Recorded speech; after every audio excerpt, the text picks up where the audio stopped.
Hola a todos, mi nombre es Daniel Díaz y junto a mis compañeros Cirilo Franco y Eduardo Vergara le hablaremos acerca de los primeros 30 años de la inteligencia artificial. Bien, esta presentación se compone de 3 episodios. El primero, episodio 1, es la Edad Oscura y comprende desde 1950 hasta 1960. El episodio 2 de la inteligencia artificial, la edad de la razón, comprende desde 1960 hasta 1970. Y por último, el episodio 3, el movimiento romántico de la inteligencia artificial, comprende de 1970 a 1980. Bien, empecemos. El episodio 1. La primera tendencia de la inteligencia artificial fue investigar el comportamiento humano mediante el estudio de redes neuronales.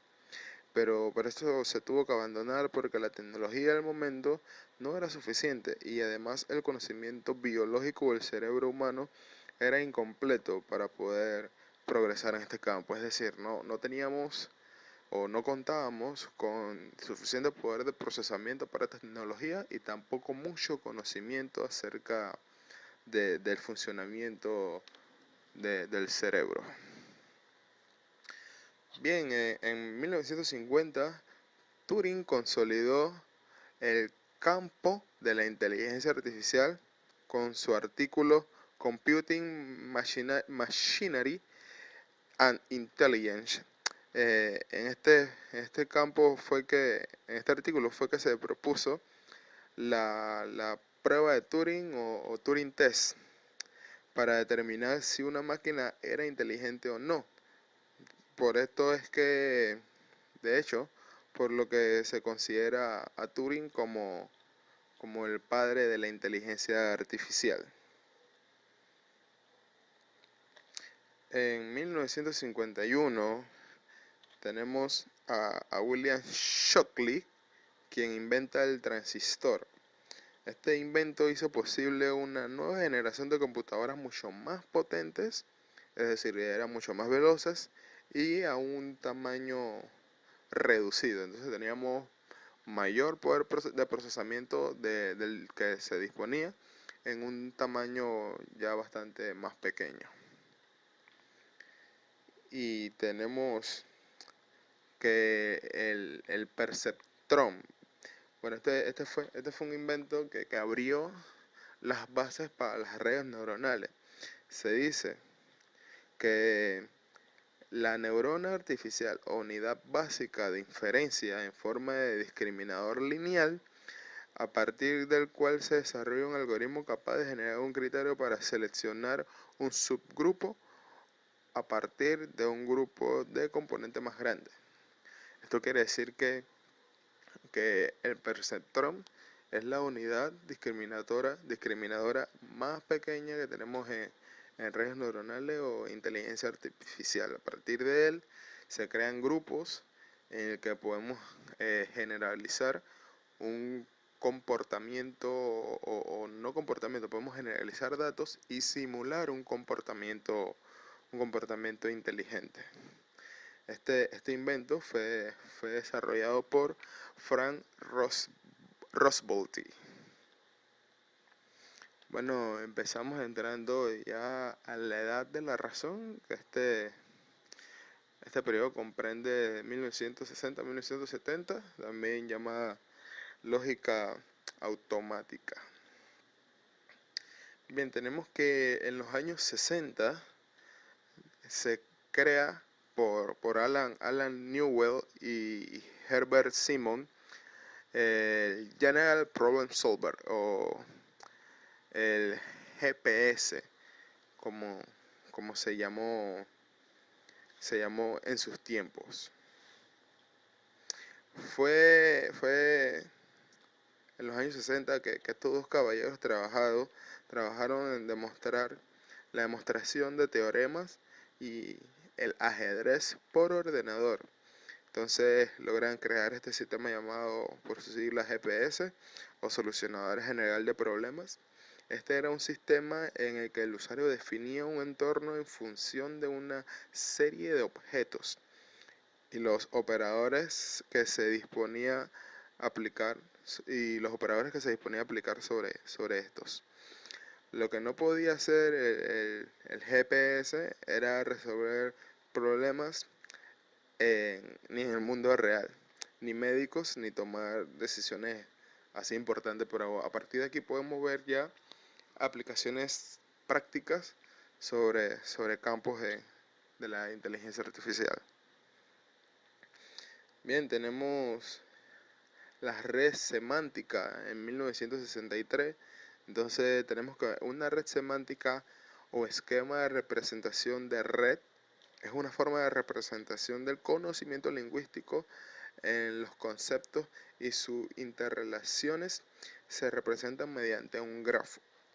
Entonces aquí empezamos a ver, de hecho estos son subconjuntos de la inteligencia artificial, que empezamos a ver los inicios del Natural Language Processing o el procesamiento del lenguaje natural, que es un subconjunto de, del Deep Learning, que es un subconjunto del Machine Learning, que es un subconjunto de la inteligencia artificial. Bien, en 1968 a 1970 tenemos a este señor, a Terry Winogard, quien desarrolló el sistema Strudel, que permitía interrogar y dar órdenes a un robot que se movía dentro de un mundo de bloques. Entonces, aquí podemos ver un poco del concepto que utilizamos hoy en día para nuestros agentes en un modelo sistema de aprendizaje reforzado donde tenemos a un agente en un entorno y el agente va aprendiendo de acuerdo al entorno qué son las decisiones que tiene que tomar, cuáles decisiones proveen mayor premio y cuáles no. Entonces, aquí en 1960, 1978 tenemos los inicios de este campo que ahora es tan importante. Bueno, a mediados de los 60 es que comenzamos a tener el boom, digamos, de los sistemas expertos. Y en inteligencia artificial, un sistema experto es un sistema computacional que emula la capacidad de tomar decisiones de un humano experto. Tenemos que en este campo de la inteligencia artificial contamos con nuestros sistemas al que alimentamos con información, y con reglas de acuerdo a la información que estamos suministrando para que de acuerdo a la interacción con el usuario se pueda ofrecer, ¿cómo decirlo? Un diagnóstico o una respuesta a un problema dado. Bien, en los años 60 también tenemos, de hecho, la diferencia de lo que ocurre aquí en las redes neuronales en los años 60 con los sistemas expertos es que los sistemas expertos ya se estaban utilizando en esa época, en los 60. Sin embargo, las redes neuronales estaban empezando a tener sus aplicaciones un poco más prácticas, por decirlo de algún modo.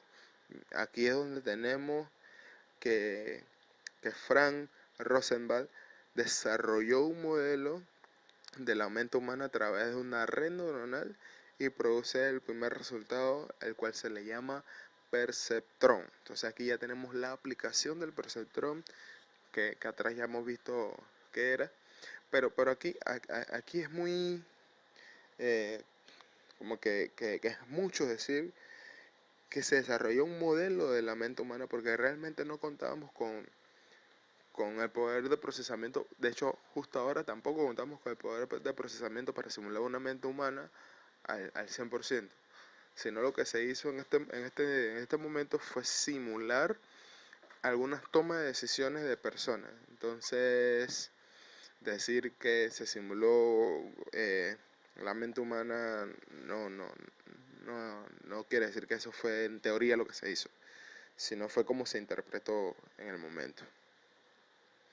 Entonces empezamos aquí ya con el último episodio, el episodio 3, el cual es el movimiento romántico, comprende de 1970 a, a 1980. Y aquí tenemos a Alain Colrour, quien creó Prolog. Entonces, él y su equipo de investigación en la Universidad Arts de Marseille crean un lenguaje de programación ampliamente utilizado en inteligencia artificial. Para programar artefactos para lo que se llamaba inteligente en esa época. Entonces aquí ya podemos ver cómo este campo, la inteligencia artificial, va creciendo, que ya se están creando lenguajes de programación para resolver estos problemas específicos. También tenemos que en esta época los sistemas expertos, que como ya vimos, son los que emulan el razonamiento de un experto para buscar mayor rapidez y calidad en la respuesta. Ya estos han sido utilizados por médicos y mineros, como vemos aquí. Gracias a Edward Shortlife, que escribe su tesis con NYCIN, uno de los sistemas expertos más conocidos que asistió a médicos en el diagnóstico y tratamiento de infecciones en la sangre. El programa captura una serie de preguntas y muestra una salida con las posibles enfermedades. Entonces, aquí tenemos aplicaciones más sofisticadas de lo que son estos sistemas expertos, en donde de acuerdo a preguntas podemos llegar a un diagnóstico. Los sistemas expertos para la época ya están un poco obsoletos, y en su defecto utilizamos redes neuronales en la que podemos obtener un mayor rango de precisión, pero aquí podemos ver cómo es que estos campos o estas herramientas empezaron a crear, empezaron a crecer, empezaron a tener aplicaciones más prácticas, y ya no solo hacemos diagnóstico a base de múltiples preguntas. Ahora podemos tomarle una foto a una, no sé, a una mancha que tengamos en el brazo, y una red neuronal convolucional puede decirnos cuál es el posible enfermedad que tengamos en la piel, si existe o si no. O ahora podemos dar una foto de un perro o un gato, y que me digan si realmente es un perro, si es un gato. Podemos mostrar un video y nos dicen si la persona que aparece en el video es hombre o mujer, etcétera. Entonces aquí vemos los primeros 30 años de estos campos en el que se ha crecido enormemente, y no se creía en esos tiempos que pudiésemos llegar al punto en el que estamos justo ahora. Estamos en el boom de los modelos de predicción de datos con Machine Learning, en el boom de las redes neuronales, en el boom de Computer Vision, del Natural Language Processing. Pero todo esto nació de un simple perceptrón. Todo esto nació de ideas de estos innovadores, de estos visionarios. Y esto es lo que teníamos para traerle justo ahora, y espero que les haya gustado.